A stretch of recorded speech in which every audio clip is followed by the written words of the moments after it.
Asia cup టోర్నీలో అసలు సిసలైన మ్యాచ్ కు కాసేపట్లో తెరలేవనుంది.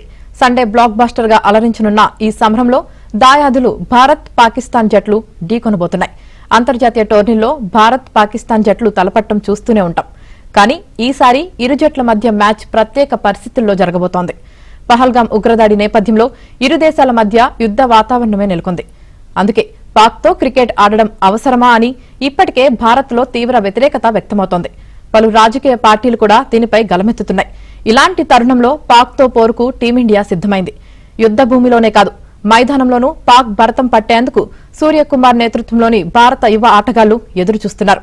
మరోవైపు సీనియర్ ఆటగాళ్లు లేకపోవడంతో పాక్ జట్టు కాస్త బలహీనంగా కనిపిస్తోంది. అయితే జట్లో స్పిన్నర్లు రాణిస్తుండడం వాళ్లకు సానుకూల అంశం.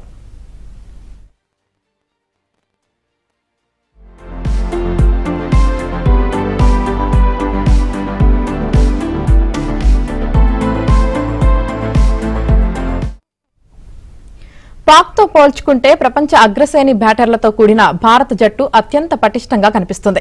వరల్డ్ నెంబర్ 1 అభిషేక్, గిల్ తొలిసారి దాయాదితో టీ20 ఆడబోతున్నారు. ఈ జోడీ దూకుడుకు మిడిల్ ఆర్డర్లో సూర్యకుమార్, తిలక్, హార్దిక్, దూబేల హిట్టింగ్ తోడైతే పాక్ బౌలర్లకు కష్టాలు తప్పవు. బౌలింగ్లో స్టార్ పేసర్ బూమ్రా పదునైన బంతులకు స్పిన్నర్లు కుల్దీప్, అక్షర్, వరుణ్ చక్రవర్తిల మ్యాజిక్ స్పెల్ తోడైతే ప్రత్యర్థి బ్యాటర్లు ఉక్కిరి బిక్కిరి కావాల్సిందే. అయితే పొట్టి ఫార్మెట్ అంటే అనిశ్చితికి మారుపేరు. కాబట్టి అవతలి జట్టు ఎంత బలహీనంగా కనిపించినా దాడి మాత్రం గట్టిగానే ఉండాలనే ఆలోచనలో టీం మేనేజ్మెంట్ ఉంది. కెప్టెన్ సూర్య కూడా తమలో దూకుడు ఏమాత్రం తగ్గదని టోర్నీ ఆరంభంలోనే స్పష్టంగా చెప్పాడు.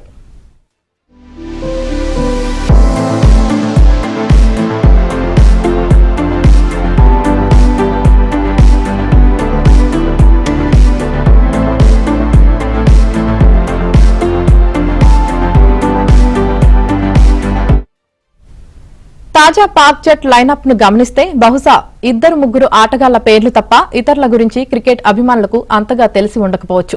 స్టార్ ఆటగాళ్లు బాబర్ ఆజం, మహ్మద్ రిజ్వాన్లపై వేటు వేసి ఎక్కువ మంది కొత్త వారితో జట్టును ఎంపిక చేశారు. కొత్త కెప్టెన్ సల్మాన్ ఆఘా నేతృత్వంలోని ఈ జట్టు ఓపెనర్ సయీం అయూద్, ఫకర్ జమాన్, మహ్మద్ హరీస్ల బ్యాటింగ్ పై ఎక్కువగా ఆధారపడి ఉంది. బౌలింగ్ లో పేసర్ షహీన్ అఫ్రిద్ తో పాటు స్పిన్ లో మహ్మద్ నవాజ్, అబ్రార్ అహ్మద్, సుఫియాన్ కీలకం కానున్నారు. అన్ని విభాగాల్లో భారత్ కన్నా కాస్త బలహీనంగా కనిపిస్తున్న పాక్ జట్టు ఏ మేరకు పోటీనివ్వగలదో చూడాలి.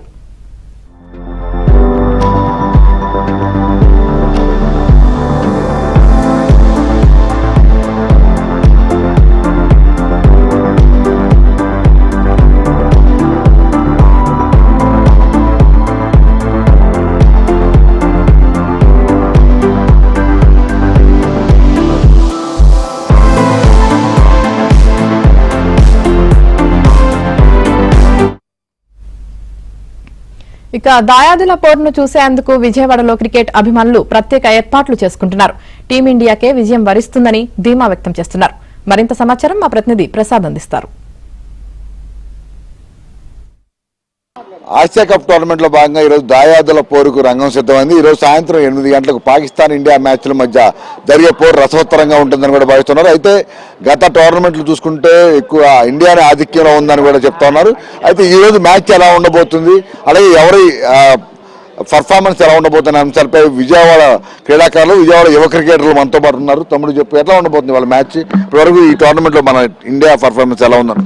ఇప్పటివరకు అయితే బాగుందండి ఇండియా పెర్ఫార్మెన్స్. అలాగే పర్టికులర్ గా ఈ మ్యాచ్ వెరీ స్పెషల్. ఎందుకంటే ఇండియా పాకిస్తాన్ మ్యాచ్ అంటే ఎప్పుడు కూడా క్రికెట్ అభిమానులకి, క్రికెట్ ప్రపంచానికి ఉర్రూతొలగించే మ్యాచ్. బౌలింగ్ విషయానికి వస్తే మనది చాలా పటిష్టంగా ఉంది కంపేర్ టు పాకిస్తాన్. అలాగే బ్యాటింగ్ అయితే ఈక్వల్ గా ఉంది. బట్ మన బ్యాట్స్మెన్స్ స్లో పిచ్ కాబట్టి, కొంచెం యూఏ పిచ్చెస్ స్లో ఉంటాయి కాబట్టి వాటిని అర్థం చేసుకుని, ఆ బౌలింగ్ని అర్థం చేసుకొని చెలరైతే ఖచ్చితంగా వార్ వన్ సైడ్ అయిపోతుంది. దానిలో తిరుగులేదు. ఇప్పటివరకు పై చేయి మందే, ఇక పై కూడా పై చేయి మందే, ఈ రోజు కూడా పై చేయి మందే. జిందాబాద్ ఇండియా! ఇవాళ టోర్నమెంట్ చూస్తే ఇప్పటివరకు ఇప్పుడున్న పర్ఫార్మెన్స్, ప్లేయర్స్ కావచ్చు, బౌలింగ్ కావచ్చు, బ్యాటింగ్ విభాగాల్లో ఇండియా టీమ్ ప్లేయర్స్ ఎట్లా ఉందని?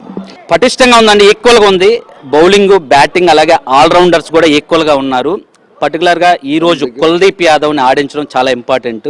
ఈ స్లో పిచ్చెస్ మీద చైనామెన్ బౌలర్ చాలా బాగా రాణిస్తారు. కుల్దీప్ యాదవ్ ఎంతవరకు డ్రీమ్ 11 లో ఉంటాడనేది చూసుకోవాలి. జట్టు కూర్పు మీద ఆధారపడి ఉంటుంది. జట్టు కూర్పు బాగుంటే ఖచ్చితంగా ఇండియాదే పై చేయి అవుతుంది. మన స్పిన్నర్స్ బాగా రాణిస్తే ఇంకా పై చేయి అవుతుంది. అంటే దాయాదుల పోరు అంటే బాగా మనమే కాదు ప్రపంచ దేశాలు ఆసక్తికి ఎదురు చూస్తాయి. కానీ ఈ రోజు మ్యాచ్ చూస్తే వాళ్ళు కూడా చాలా గట్టిగానే ఉన్నారు. ఈ టోర్నమెంట్లో బాగా రాణిస్తున్నారని చెప్తా ఉన్నారు. పర్ఫార్మెన్స్ పరంగా చూస్తే రెండు టీములకు సంబంధించి ఎక్కువ విజయ అవకాశాలు ఎవరికి ఉన్నాయి? ఎక్కువ విజయావకాశాలు ఖచ్చితంగా ఇండియాకి అండి, దానిలో నో డౌట్. కానీ ఏ మ్యాచ్ అయినా చూసుకోండి, ఎవరైనా కూడా పోటీ ఇవ్వడానికి ప్రయత్నిస్తారు. అది బంగ్లాదేశ్ అయినా, శ్రీలంక అయినా, ఈవెన్ పాకిస్తాన్ అయినా, ప్రతి ఒక్కరు ఎవరికి తగ్గట్లు వాళ్ళ కాన్ఫిడెన్స్ ఉంటుంది, వాళ్ళు ప్రయత్నిస్తుంటారు. అలాగే వాళ్ళ ప్రయత్నం వాళ్ళది, అంతే తప్ప ఇండియాని మాత్రం కొట్టేది లేదు ఆసియా కప్లో. నువ్వేమనుకున్నా అంటే ఎట్లా ఉండబోతుంది మ్యాచ్ చూస్తావు కదా మామూలుగా సాయంత్రం? ఇప్పుడు పర్ఫార్మెన్స్ పరంగా కానీ ఇండియా పాకిస్తాన్ మధ్యలో అందరం ఇంట్రెస్ట్గా చూస్తాం. విజయం ఎవరిని వరించినా మన టీము చాలా పటిష్టంగా ఉన్నా మ్యాచ్ ఇంట్రెస్ట్గా చూస్తాం. ఎలా సాగబోతుంది అనుకుంటున్నాం? మ్యాచ్ అయితే ఆసక్తికరంగా సాగబోతుంది, దాంట్లో డౌట్ లేదు. పాకిస్తాన్ అయితే మనకు పోటీయే కాదు.